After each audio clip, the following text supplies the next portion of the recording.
প্রভু, অধ্যক্ষ ইস্কন প্রবর্তক শ্রীকৃষ্ণ মন্দির, উপস্থিত রয়েছেন শ্রীমৎ পরিতোষানন্দ গিরি মহারাজ, শঙ্কর মঠ ও মিশনের সুযোগ্য প্রতিনিধি, উপস্থিত রয়েছেন শ্রীমৎ সচ্চিদানন্দ মহারাজের প্রতিনিধি অর্থাৎ ঋষিধামের সহ মহান্ত মহারাজ, এবং উপস্থিত রয়েছেন আমাদের ভোলাগিরি আশ্রমের অধ্যক্ষ শ্রীমৎ উমেশানন্দ ব্রহ্মচারী মহারাজ, গিরি মহারাজ, এবং উপস্থিত রয়েছেন শ্রীমৎ রণনাথ ব্রহ্মচারী মহারাজ, উপস্থিত রয়েছেন শ্রীমৎ প্রেমময়ানন্দ মহারাজ, এবং উপস্থিত রয়েছেন শ্রীমৎ গোবিন্দ ব্রহ্মচারী মহারাজ, উপস্থিত রয়েছেন শ্রীমৎ অজপানন্দ ব্রহ্মচারী মহারাজ, উপস্থিত রয়েছেন শ্রীমৎ বীরেশ্বরানন্দ গিরি মহারাজ, উপস্থিত রয়েছেন শ্রীপাদ অকিঞ্চন দাস ব্রহ্মচারী প্রভু, উপস্থিত রয়েছেন শ্রীমৎ স্বতন্ত্র গৌরাঙ্গ দাস ব্রহ্মচারী প্রভু, উপস্থিত রয়েছেন আমাদের রনি বাবা সহ অনেক সাধু সন্ত বৃন্দ। আপনাদের সকলকে আজকের এই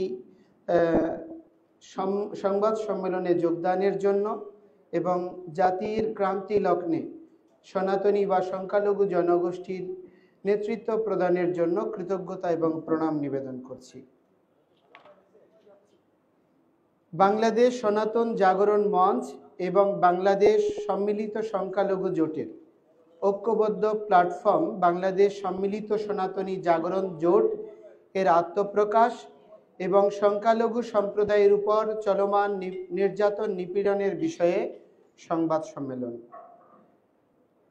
প্রিয় সাংবাদিক বৃন্দ, বাংলাদেশ সনাতন জাগরণ মঞ্চ এবং বাংলাদেশ সম্মিলিত সংখ্যালঘু জোটের ঐক্যবদ্ধ প্ল্যাটফর্ম বাংলাদেশ সম্মিলিত সনাতনী জাগরণ জোটের পক্ষ থেকে শুভেচ্ছা গ্রহণ করুন। আপনারা অবগত আছেন, বাংলাদেশে সংখ্যালঘু সম্প্রদায়ের উপর নির্যাতন নিপীড়নের বিরুদ্ধে এবং সনাতনী সম্প্রদায়ের অধিকার আদায়ে দীর্ঘদিন ধরে সংখ্যালঘু সম্প্রদায়ের ক্রিয়াশীল সকল সংগঠনের ঐক্যবদ্ধ মোর্চা বাংলাদেশ সনাতন জাগরণ মঞ্চ ও বাংলাদেশ সম্মিলিত সংখ্যালঘু জোট শান্তিপূর্ণভাবে আন্দোলন সংগ্রাম করে আসছে। বাংলাদেশের ধর্মীয় সংখ্যালঘু সম্প্রদায়ের প্রতিনিধিত্বশীল সর্ববৃহৎ এই দুইটি জোট ঐক্যবদ্ধভাবে নির্যাতিত নিপীড়িত সনাতনী সম্প্রদায়ের অধিকার আদায়ের লক্ষ্যে বাংলাদেশ সনাতন জাগরণ মঞ্চ এবং বাংলাদেশ সম্মিলিত সংখ্যালঘু জোট ঐক্যবদ্ধভাবে বাংলাদেশ সম্মিলিত সনাতনী জাগরণ জোটের ব্যানারে আন্দোলন সংগ্রাম করবে। প্রিয় সাংবাদিক বৃন্দ, আপনারা জানেন, বিগত 5ই আগস্ট ছাত্র জনতার গণ অভ্যুত্থানে সরকার পতনের পর পরিবর্তিত রাজনৈতিক প্রেক্ষাপটে দেশের বিভিন্ন স্থানে হিন্দু সম্প্রদায়ের মানুষের বাড়িঘর, উপাসনালয়, ব্যবসা প্রতিষ্ঠানে নজিরবিহীন হামলা, ভাঙচুর, অগ্নিসংযোগ, জায়গা জমি দখল, লুটপাট, নির্মম নির্যাতন ও প্রাণহানির ঘটনা ঘটেছে। অনেক নারীর উপর পাশবিক নির্যাতন করা হয়েছে। শুধু তাই নয়, সারা দেশে বিভিন্ন শিক্ষা প্রতিষ্ঠানে বিনা কারণে ভয়ভীতি দেখিয়ে সংখ্যালঘু সম্প্রদায়ের অসংখ্য শিক্ষককে জোরপূর্বক পদত্যাগে বাধ্য করা হয়েছে। দুর্ভাগ্যজনকভাবে দেশের রাজনৈতিক পট পরিবর্তনের প্রেক্ষাপটে ধর্মীয় পরিচয়ের কারণে অসংখ্য নিরপরাধ সনাতনীকে সরকারি বেসরকারি প্রতিষ্ঠান থেকে চাকরিচ্যুত করা হয়েছে। দুর্ভাগ্যজনকভাবে দেশের রাজনৈতিক পট পরিবর্তনের প্রেক্ষাপটে ভঙ্গুর আইন শৃঙ্খলার সুযোগ নিয়ে নিরীহ সনাতনী সম্প্রদায়ের উপর সাম্প্রদায়িক প্রতিক্রিয়াশীল অপশক্তির নজিরবিহীন এইসব ন্যাক্কারজনক ঘটনায় দায়ীদের বিরুদ্ধে রাষ্ট্র বা সরকারের পক্ষ থেকে কোনো দৃশ্যমান আইনি পদক্ষেপ নিতে আমরা দেখিনি। সংখ্যালঘু সম্প্রদায়ের উপর সংগঠিত এরূপ ন্যাক্কারজনক হামলা, নির্যাতন, নিপীড়ন এখনও অব্যাহত থাকায় সারা দেশে ধর্মীয় সংখ্যালঘুরা প্রতিনিয়ত আতঙ্কে দিনাতিপাত করছে। প্রিয় সাংবাদিক বৃন্দ, আপনারা জানেন, রাজনৈতিক পরিবর্তনের পর বারবার দেশের সংখ্যালঘু সম্প্রদায়ের উপর সাম্প্রদায়িক অপশক্তি নির্মম নির্যাতন নিপীড়ন চালালেও কোনো ঘটনারই বিচার হয়নি। এরই প্রেক্ষাপটে স্বাধীনতার পর থেকে ক্রমাগত ধর্মীয় বঞ্চনা, বৈষম্য ও নির্যাতন নিপীড়নের প্রতিবাদে এবং অস্তিত্ব রক্ষায় বাধ্য হয়ে বাংলাদেশ সনাতন জাগরণ মঞ্চ তথা সংখ্যালঘু সম্প্রদায় রাষ্ট্রের কাছে ৮ দফা যৌক্তিক দাবি উত্থাপন করে। সনাতনী সম্প্রদায়ের উত্থাপিত ৮ দফাগুলো হলো: সংখ্যালঘু নির্যাতনের বিচারের জন্য দ্রুত বিচার ট্রাইব্যুনাল গঠন করে দোষীদের দ্রুততম সময়ে দৃষ্টান্তমূলক শাস্তি প্রদান, ক্ষতিগ্রস্তদের যথোপযুক্ত ক্ষতিপূরণ প্রদান ও পুনর্বাসনের ব্যবস্থা করা। ২. অনতি বিলম্বে সংখ্যালঘু সুরক্ষা আইন প্রণয়ন করতে হবে। ৩. সংখ্যালঘু বিষয়ক মন্ত্রণালয় গঠন করতে হবে এবং জাতীয় সংসদে সংখ্যানুপাতিক হারে আসন বরাদ্দ রাখতে হবে। ৪. হিন্দু ধর্মীয় কল্যাণ ট্রাস্টকে হিন্দু ফাউন্ডেশনে উন্নীত করতে হবে। পাশাপাশি বৌদ্ধ খ্রিস্টান ধর্মীয় কল্যাণ ট্রাস্টকেও ফাউন্ডেশনে উন্নীত করতে হবে। ৫. দেবোত্তর সম্পত্তি পুনরুদ্ধার ও সংরক্ষণ আইন প্রণয়ন এবং অর্পিত সম্পত্তি প্রত্যার্পণ আইন যথাযথ বাস্তবায়ন করতে হবে। ৬. প্রতিটি শিক্ষা প্রতিষ্ঠানে সংখ্যালঘুদের জন্য উপাসনালয় নির্মাণ এবং প্রতিটি হোস্টেলে প্রার্থনা কক্ষ বরাদ্দ করতে হবে। ৭. সংস্কৃত ও পালি শিক্ষা বোর্ড আধুনিকায়ন করতে হবে। ৮. শারদীয় দুর্গাপূজায় ৫ দিনের সরকারি ছুটি ঘোষণা দিতে হবে। প্রিয় সাংবাদিক বৃন্দ, আপনারা জানেন ঘোষিত ৮ দফা দাবি আদায়ের লক্ষ্যে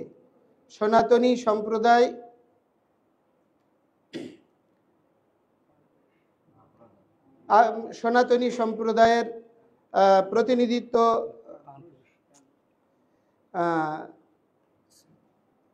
কারী শ্রীপাদ চিন্ময় কৃষ্ণ দাস ব্রহ্মচারী, শ্রীপাদ লীলারাজ গৌড় দাস ব্রহ্মচারী ও বিভিন্ন মঠ মন্দিরের সাধু সন্তদের নেতৃত্বে বাংলাদেশ সনাতন জাগরণ মঞ্চ সারা দেশে দীর্ঘদিন যাবৎ নিয়মতান্ত্রিক উপায়ে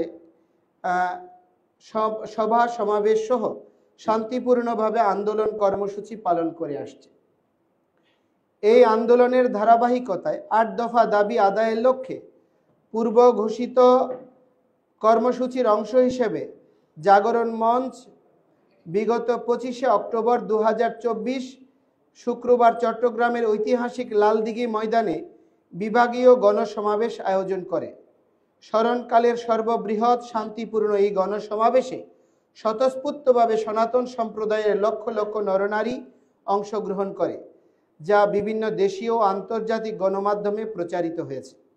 লক্ষ লক্ষ মানুষের অংশগ্রহণে অনুষ্ঠিত শান্তিপূর্ণ এই গণসমাবেশে সরকারের পক্ষ থেকে যথাযথ নিরাপত্তার ব্যবস্থা করায় সনাতনী সম্প্রদায়ের পক্ষ থেকে সরকারের প্রতি আন্তরিক কৃতজ্ঞতা প্রকাশ করি। কিন্তু আমরা অত্যন্ত দুঃখের সাথে লক্ষ্য করলাম, দেশের বিভিন্ন রাজনৈতিক দল ও সরকারের বিভিন্ন দায়িত্বশীল পর্যায় থেকেও ৮ দফার যৌক্তিকতা স্বীকার করে এর সাথে সংহতি জানালেও সনাতনী সম্প্রদায়ের স্মরণকালের সর্ববৃহৎ এই শান্তিপূর্ণ গণজমায়েতকে প্রশ্নবিদ্ধ করা এবং বহির্বিশ্বে সরকারের ভাবমূর্তি ক্ষুণ্ণ করার অশুভ উদ্দেশ্যে জাতীয় পতাকার অবমাননার কথিত অভিযোগে জৈনক ফিরোজ খান নামে এক ব্যক্তি বিগত ৩০শে অক্টোবর চট্টগ্রামের কোতোয়ালি থানায় বাংলাদেশ সনাতন জাগরণ মঞ্চের মুখপাত্র ও পুণ্ডরিক ধামের অধ্যক্ষ চিন্ময় কৃষ্ণ দাস ব্রহ্মচারী, শ্রীপাদ লীলারাজ গৌড় দাস ব্রহ্মচারী সহ ১৯ জন সংগঠকের বিরুদ্ধে একটি মিথ্যা, ভিত্তিহীন ও বানোয়াট রাষ্ট্রদ্রোহিতার মামলা দায়ের করেন। প্রিয় সাংবাদিক বৃন্দ, আপনারা নিশ্চয়ই অবগত আছেন, দেশের প্রচলিত আইন অনুযায়ী স্বরাষ্ট্র মন্ত্রণালয়ের অনুমোদন ব্যতীত কারো বিরুদ্ধে রাষ্ট্রদ্রোহিতার মামলা দায়ের করা যায় না।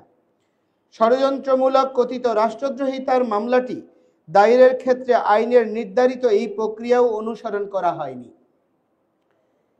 এই থেকে প্রতীয়মান হয় বিশেষ মহল সরকারকে বিব্রত করার অসৎ উদ্দেশ্যেই মিথ্যা, ভিত্তিহীন মামলাটি দায়ের করেছে। যৌক্তিক দাবি আদায়ের লক্ষ্যে সনাতনী সম্প্রদায়ের চলমান আন্দোলনকে নস্যাৎ জন্যই আন্দোলনের সাথে যুক্ত নেতৃবৃন্দের বিরুদ্ধে হয়রানিমূলক মামলা দায়ের করা হয়েছে। ফলে মিথ্যা হয়রানিমূলক বানোয়াট এই মামলার দায়েরের খবর বিভিন্ন সংবাদ মাধ্যমে প্রকাশিত হওয়ার পর মিথ্যা মামলাটি প্রত্যাহারের দাবিতে সারা দেশে বিক্ষুব্ধ সনাতনী সমাজ শান্তিপূর্ণ উপায়ে প্রতিবাদ কর্মসূচি পালন করে আসছে। এমনকি বহির্বিশ্বে ওই মিথ্যা ষড়যন্ত্রমূলক মামলার প্রত্যাহারের দাবিতে প্রতিবাদ কর্মসূচি পালিত হচ্ছে। আমরা দ্ব্যর্থহীন ভাষায় বলতে চাই, সনাতন ধর্মের অনুসারীরা নিজের মাতৃভূমিকে মাতৃতুল্য রূপে শ্রদ্ধা করে। মহান মুক্তিযুদ্ধের গৌরবোজ্জ্বল ইতিহাসের সাথে সনাতনী সম্প্রদায়ের অসীম ত্যাগের ইতিহাস ওতপ্রোতভাবে জড়িত। সনাতনীদের কাছে লক্ষ শহীদের রক্তে রঞ্জিত বাংলাদেশের জাতীয় পতাকা, জাতীয় সঙ্গীত অপরিমেয় সম্মান ও মর্যাদার। আমরা দেশকে মাতৃরূপে শ্রদ্ধা করি, এটি আমাদের ধর্মীয় শিক্ষা। সুতরাং বাংলাদেশ সনাতন জাগরণ মঞ্চের নেতৃবৃন্দের বিরুদ্ধে বাংলাদেশের জাতীয় পতাকার কথিত অবমাননার অভিযোগে দায়ের করা উল্লেখিত রাষ্ট্রদ্রোহের মামলাটি সর্বৈব মিথ্যা, বানোয়াট, ষড়যন্ত্রমূলক ও ভিত্তিহীন। প্রিয় সাংবাদিকবৃন্দ, আমরা বিশ্বাস করি সনাতনী সম্প্রদায়ের চলমান যৌক্তিক ৮ দফা দাবি আদায়ের শান্তিপূর্ণ আন্দোলনকে নস্যাৎ করা, আন্দোলনের সাথে সম্পৃক্ত পরম সম্মানিত সাধুসন্ত ও সংগঠকদের হয়রানি, সাম্প্রদায়িক সম্প্রীতি বিনষ্ট এবং বর্তমান সরকারের ভাবমূর্তি ক্ষুণ্ণ করার অসৎ উদ্দেশ্যে একটি কুচক্রী মহল এই হয়রানিমূলক মিথ্যা মামলা দায়ের করেছে। বাংলাদেশের অন্যতম প্রধান রাজনৈতিক দল বিএনপি থেকে এই মামলার বাদীকে দলীয় সাংগঠনিক পদ থেকে বহিষ্কারের মাধ্যমে এটি প্রতীয়মান হয়। বিএনপিকে এই সিদ্ধান্তের জন্য সনাতনী সম্প্রদায়ের পক্ষ থেকে ধন্যবাদ জানাই। প্রিয় সাংবাদিকবৃন্দ, সামগ্রিক পরিস্থিতি বিবেচনায় সনাতনী সম্প্রদায়ের নেতৃস্থানীয় সম্মানিত সাধুসন্ত ও সংগঠকদের বিরুদ্ধে মিথ্যা, ভিত্তিহীন, ষড়যন্ত্রমূলক রাষ্ট্রদ্রোহিতার মামলা প্রত্যাহারের বিষয়ে সরকারের বিভিন্ন পর্যায়ে ইতিবাচক মনোভাব রয়েছে বলে আমরা বিশ্বাস করি।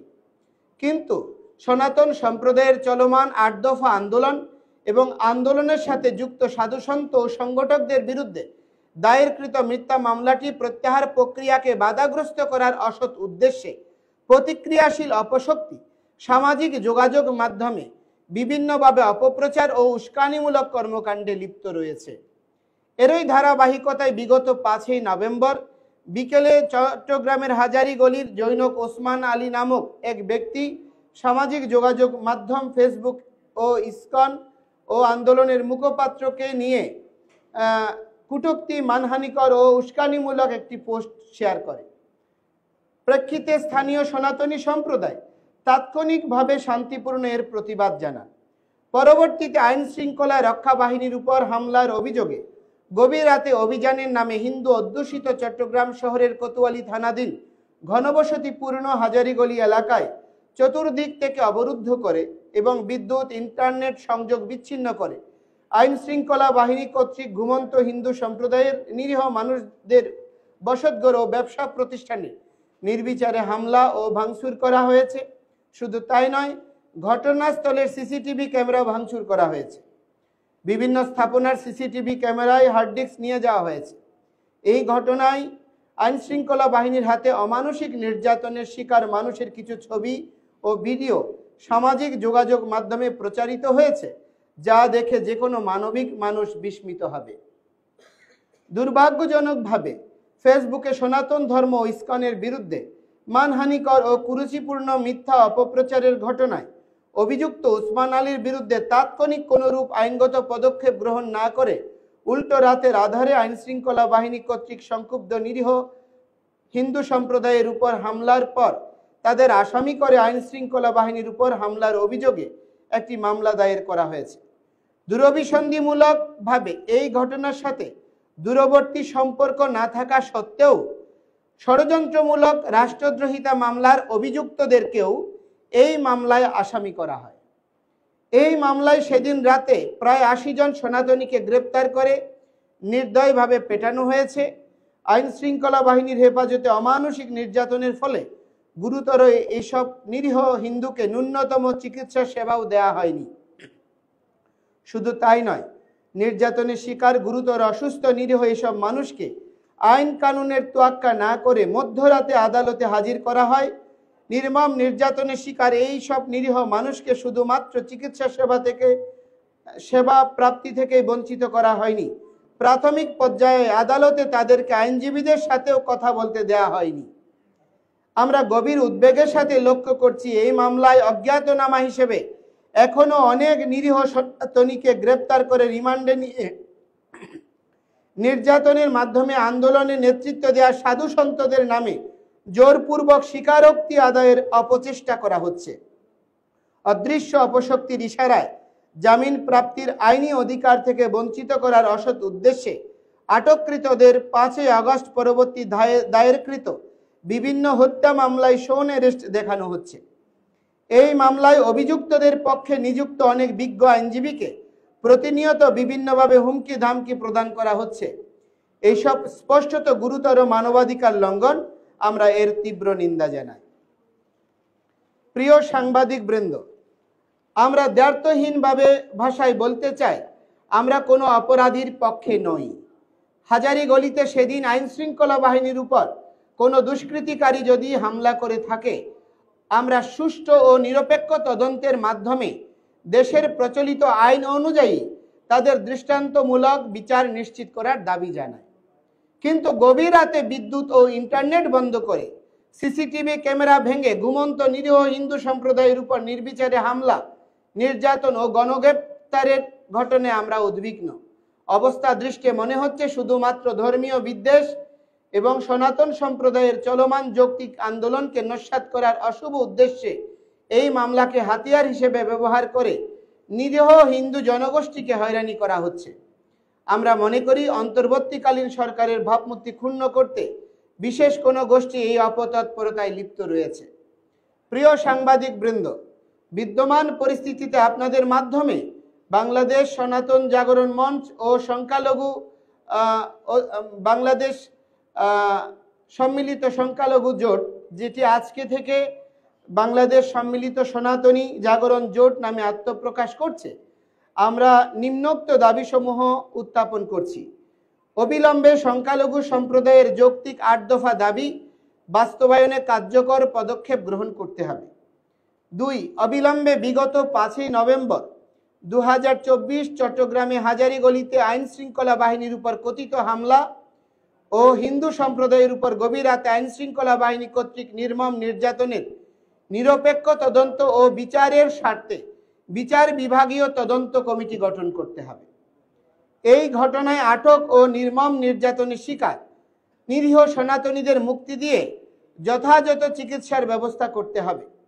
এই ঘটনায় আটককৃতদের ষড়যন্ত্রমূলকভাবে বিভিন্ন হত্যা মামলায় গ্রেপ্তার দেখানোর প্রক্রিয়া অবিলম্বে বন্ধ করতে হবে।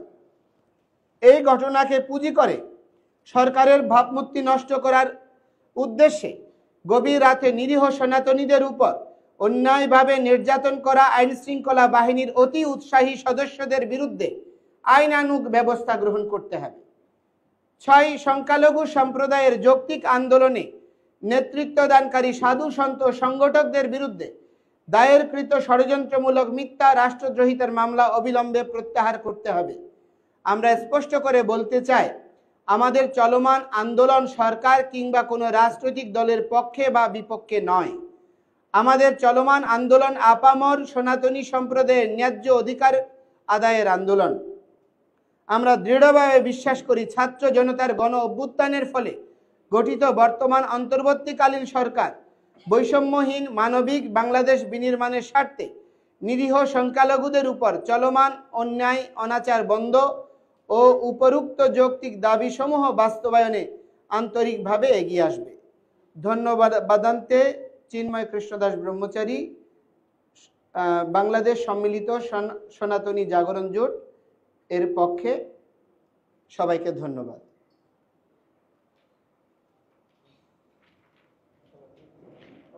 এবং আজকে একটি আমরা ঘোষণা দিচ্ছি, আমাদের আগামী 22 নভেম্বর রংপুরে যে বিভাগীয় মহাসমাবেশ হবে, আমরা 15 দিনের জন্য সমস্ত কার্যক্রম বন্ধ রেখেছিলাম।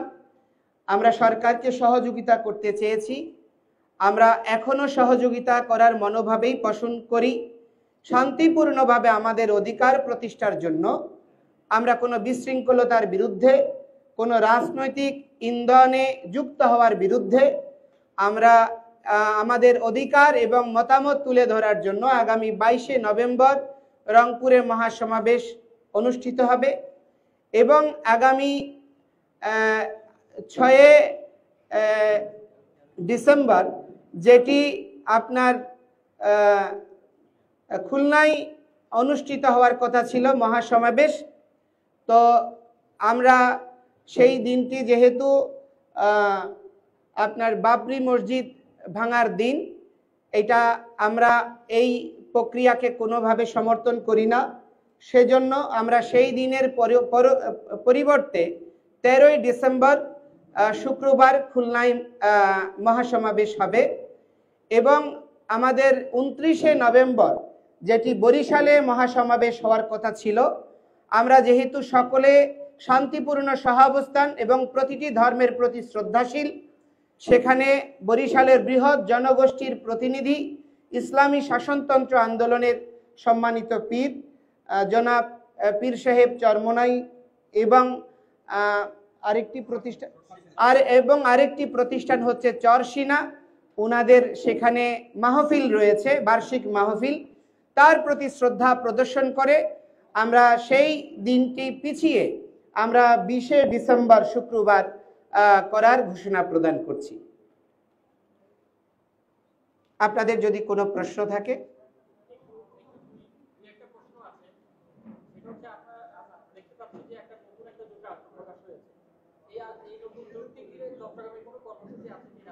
না, আমাদের পূর্ব ঘোষিত আমরা যেই কর্মসূচি করছিলাম দুটো প্ল্যাটফর্মে, আমরা দুটো প্ল্যাটফর্মেই সমন্বিতভাবে কাজ করছিলাম, কিন্তু বৃহৎ ঐক্যের স্বার্থে আমরা আমাদের কর্মসূচিগুলো একত্রীভূত করে একই প্ল্যাটফর্মে আমরা করব।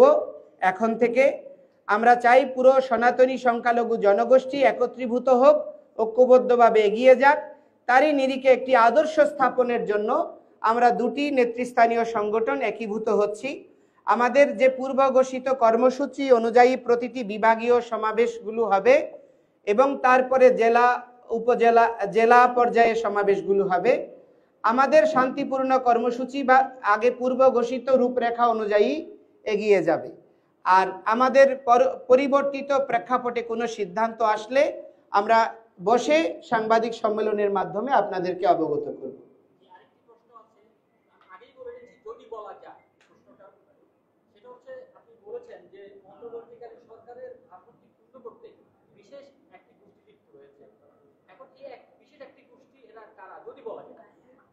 আমরা বলি বাংলাদেশের আপনার স্বনামধন্য ব্যক্তিত্ব বিশ্ব নাগরিক ডক্টর মোহাম্মদ ইউনূস তিনি দায়িত্ব নিয়েছেন, আমাদের চট্টগ্রামেরই কৃতি সন্তান, আমরা গর্বিত, উনি একজন বিশ্ব নাগরিক বলা চলে। কিন্তু ওনার উদারতা অথবা ওনার কি বলবো সরলতাকে পুঁজি করে সরকারের একটি অংশ, প্রশাসনের একটি অংশ, রাজনৈতিক মতাদর্শের একটি অংশ সম্মিলিতভাবে এই পুরো দেশের স্থিতিশীলতা বিনষ্ট করার জন্য চেষ্টা করছে।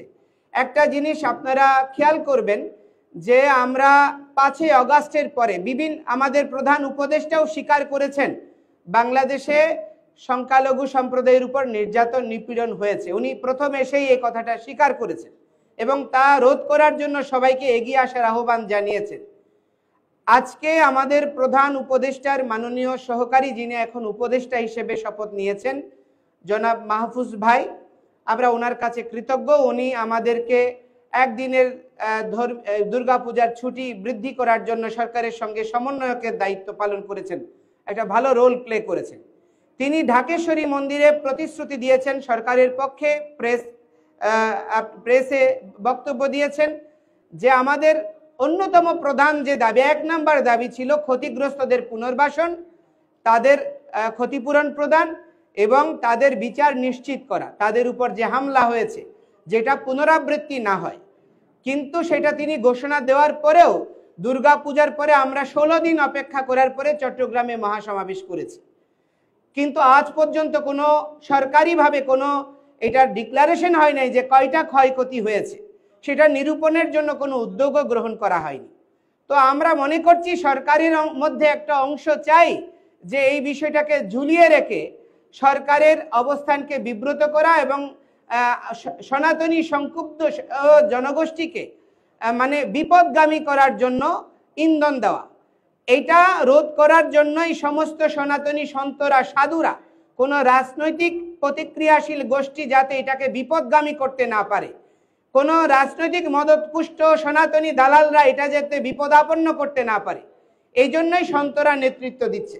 কিন্তু দুর্ভাগ্যজনক হলেও সত্য, এই স্বাভাবিক একটি প্রগতিশীল আন্দোলনকে প্রশ্নবিদ্ধ করার জন্য জঙ্গি থেকে শুরু করে হেন কোনো তকমা নাই, মিডিয়ারও একটা হলুদ মিডিয়ার অংশ এই কার্যক্রম করছে এবং 21শে টিভিতে নিয়মিত ধারাবাহিকভাবে আমাদের বিরুদ্ধে অপপ্রচার করছে এবং তারা ফেক ভিডিও বানাচ্ছে, বিভিন্ন সুপার এডিট ভিডিও বানাচ্ছে, রাজনৈতিক তকমা দেওয়ার চেষ্টা করছে। আমরা আমাদের সন্তরা কোনো রাজনৈতিক পরিসরে গিয়ে কোনো রাজনৈতিক গোষ্ঠীর সঙ্গে কখনো আলাপ আলোচনা করিনি, আমরা সেরকম কোনো প্রমাণও নেই। আমরা দুর্গাপূজার অনুষ্ঠানে আমাদেরকে বিএনপি অফিসে নিমন্ত্রণ করেছে, আমরা সেখানে গিয়েছি।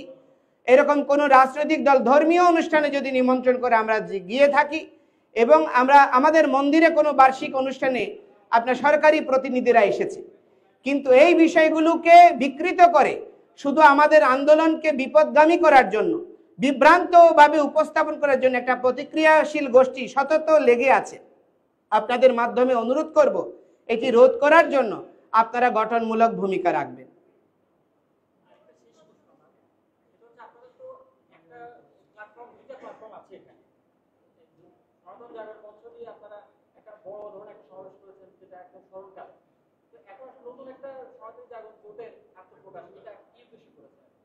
আমরা সনাতনী সম্প্রদায়কে দীর্ঘকাল বহু সংগঠনে আমরা বিভক্ত ছিলাম। এই সুযোগটাকে কাজে লাগিয়ে প্রতিটি রাজনৈতিক দল যখনই আমরা কোনো আমাদের অধিকার নিয়ে কথা বলেছি, অনেকে বলছে আমরা বিগত 15 বছর কোথায় ছিলাম। বর্তমানের যে আন্দোলন হচ্ছে এই আন্দোলনের চেয়েও দ্বিগুণ আন্দোলন হয়েছে আপনার 21 সালে শারদীয় রক্তাক্ত শারদে এবং 154টা দেশে আন্দোলন বিস্তৃত হয়েছিল। অথচ এই সত্যগুলো উপস্থাপন না করে সবসময় শুধু বিকৃত উপস্থাপনা করে এবং সেই সময়ে আমরা যে নন্দনকাননে মহাসমাবেশ করেছিলাম সেখানে তৎকালীন বিরোধী দলের নেতা বর্তমান মেয়র ডক্টর সাদাত সাহেব থেকে সোলাইমান সাহেব থেকে শুরু করে আওয়ামী লীগ, বিএনপি সমস্ত রাজনৈতিক দল আমাদের সঙ্গে সংহতি জানিয়েছিল। তো এখন প্রশ্নটা হচ্ছে সেই আন্দোলনগুলো করতে গিয়ে আমাদেরকে সরকারি পর্যায়ে জানানো হয়েছিল আপনারা বিভক্ত, আপনারা এক হয়ে আসেন। এই খেলা যেন আর খেলতে না পারে এই জন্য আমরা সমস্ত সনাতনী সংগঠন, এখানে দেখবেন সবাই এক এক মতাদর্শের আচার্য, বিভিন্ন মতাদর্শের গুরুরা এক হয়েছে এবং আমরা পুরো সনাতনী কমিউনিটি ঐক্যবদ্ধভাবে এগিয়ে যাব।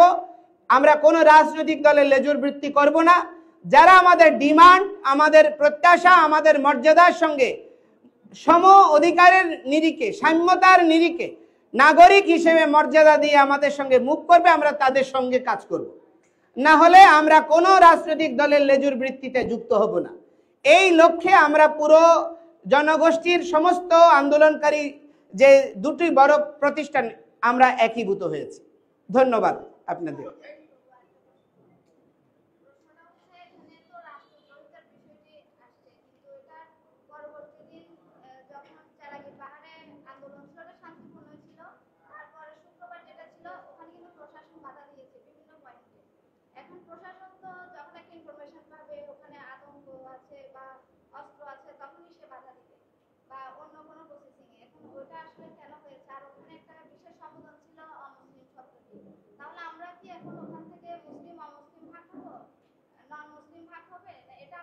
আমি তো আগেই বলেছি যে আমাদের প্রতিক্রিয়াশীল একটা গোষ্ঠী প্রশাসনের একটি অংশকে, সরকারের একটি অংশকে ব্যবহার করে এই রাষ্ট্রকে অস্থিতিশীল করতে চায়।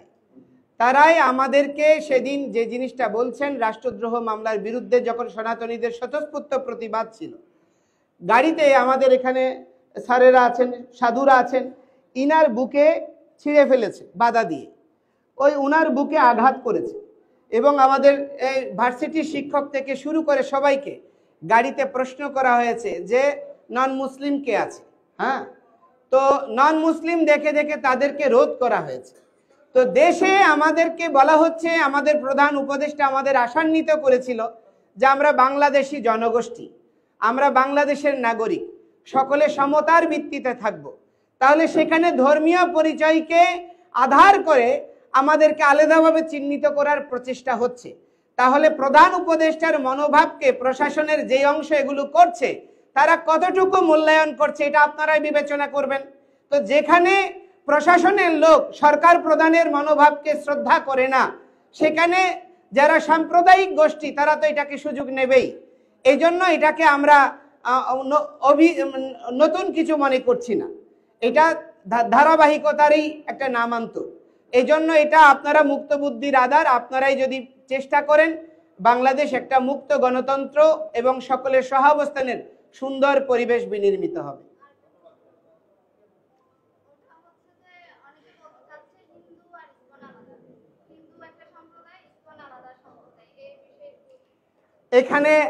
এখানে কি বলবো, এখানে যারা আছেন আমাদের প্রাঞ্জলানন্দ পুরী মহারাজ তপোবন আশ্রমের অধ্যক্ষ, ওনারা শক্তি সাধক। আমাদের উমেশানন্দ গিরি মহারাজ আছেন, ওনারা হচ্ছেন ব্রহ্মবাদী। আমাদের গিরি মহারাজ আছেন, ওনারা ব্রহ্মবাদী বা শৈব বলা যায়। আবার আমাদের অজপানন্দ মহারাজ আছেন, ওনারাও শক্তি সাধক। আমাদের ঋষিধাম রয়েছে, বীরেশানন্দ পুরী মহারাজ রয়েছেন, স্বরূপ দাস বাবাজি রয়েছেন। এখানে সব সন্তদের দেখেন, এরা হচ্ছে সনাতন সম্প্রদায়ের প্রতিনিধিত্বকারী কোনো ধর্মীয় সংগঠন নয়, এরা হচ্ছে গুরু বা নির্ণায়ক প্রতিনিধি। তো তারা যদি মনে করতো ইসকন একটা আলাদা কিছু সনাতনীদের কাছে, তাহলে আমাকে কি জন্য একটা আলাদা ধর্মের মানুষকে কেন ওদের সঙ্গে রেখেছে বলেন। এবং ওনারা সবাই এখানে উমেশানন্দ মহারাজ আছেন, প্রাঞ্জলানন্দ মহারাজ আছেন, ওনারা অনেক ঋদ্ধ জ্ঞানী গুণী। আমার মতো একটা নাবালককে কেন ওনারা মুখপাত্র করেছেন এটা আপনারাই বিবেচনা করবেন, এটা আমি কি বলবো। এবং অতিশয় দুর্ভাগ্যজনক হচ্ছে এই অপতৎপরতাটা করা হচ্ছে বাংলাদেশের যে প্রতিক্রিয়াশীল গোষ্ঠী, তারা জানে ইসকন সারা বিশ্বে সমাদৃত। এই যে আপনার আমেরিকায় এখন গোয়েন্দা প্রদানের দায়িত্ব প্রাপ্ত হয়েছেন তুলসী গিবার্ট, সেই ইসকনের একজন ভক্ত।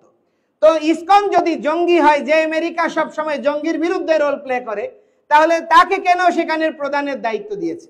রামায়া স্বামীরা আছেন, যিনি হোয়াইট হাউসের নীতি নির্ধারক প্যানেলে দায়িত্ব দিয়েছেন, তারা হচ্ছে ইসকনের অনুগামী ফলোয়ার্স। তাহলে এই রকম ব্যক্তিদেরকে কেন ওখানে দায়িত্ব দিয়েছে হোয়াইট হাউসে? এবং বিশ্বে আপনার এই আরব দেশগুলোতে দেখেন, আপনি দুবাই থেকে শুরু করে, কাতার থেকে শুরু করে, আপনার কি বলে সৌদি আরব থেকে শুরু করে, প্রতিটা দেশে ইসকন 154টা দেশে স্ব দেশের নিবন্ধিত আইন অনুযায়ী এবং জাতিসংঘের অ্যাপ্রুভেল অনুযায়ী কার্যক্রম করছে। জাতিসংঘের প্রায় 9টা সংস্থা ইসকন ওতপ্রোতভাবে কাজ করছে। তাহলে এবং বাংলাদেশে 82 থেকে ইসকন নিবন্ধিত একটা অর্গানাইজেশন, ধর্মীয় সোসাইটি হিসেবে সোসাইটি একটি নিবন্ধিত, এবং প্রতি 6 মাস অন্তর অন্তর ইসকনের অডিট হচ্ছে। যেই সমস্ত সংগঠন ইসকন নিয়ে প্রশ্ন করছে তাদের আয়ের কোনো হদিস নাই, তাদের ব্যয়ের কোনো হদিস নাই, তাদের কোনো নিবন্ধন নাই, উস্কানিমূলক কথা বলে, কারণ জানে ইসকনের বিরুদ্ধে কথা বললে বিশ্ব বিবেক কথা বলবে। যে রাশিয়ায় গীতা ব্যান করতে চেয়েছে, এখন সেই রাশিয়ায় সবচেয়ে বেশি ইসকনের প্রচার হচ্ছে। এবং বিপরীত মেরুর যে ব্লক, রাশিয়া চাইনা একটা ব্লক, ইউরোপ আমেরিকা একটা ব্লক, দুই ব্লকেই ইসকন সমানভাবে সমাদৃত এবং সবচেয়ে গুরুত্বপূর্ণ একটা রোল প্লে করে যাচ্ছে সমাজ রাষ্ট্র বিনির্মাণে। তাহলে সেখানে ইসকনকে জঙ্গি তকমা দেওয়া, সেখানে ইসকনকে ব্যান্ড করার প্রস্তাব করা, এটা বাংলাদেশের বৈশ্বিক প্রেক্ষাপটে অস্থিরতা তৈরি করা এবং বাংলাদেশ সম্পর্কে একটা নেতিবাচক ব্র্যান্ড বা আপনার প্রচারণা স্টাবলিশ করার জন্য এই অপতৎপরতাকারীরা করছে। তো আমি মনে করি, এই যে মনে করেন আমরা তো বললাম আমরা চরমোনাই সাহেব উনি বার্ষিক মাহফিল করবেন, একজন উনি স্বনামধন্য পীর, আমরা সম্মান জানিয়ে সিদ্ধান্ত নিয়েছি আমরা এটা পিছিয়ে যাব। যদি আমরা জঙ্গি হতাম তাহলে আমরা বলতাম যে উনারা যেমন করতে পারে আমরাও করতে পারি। তাহলে যেখানে সহনশীলতার শিক্ষা দেয়, আমরা কোনো প্রাণী হত্যা করি না, মাছ মাংস খাই না, ডিম রস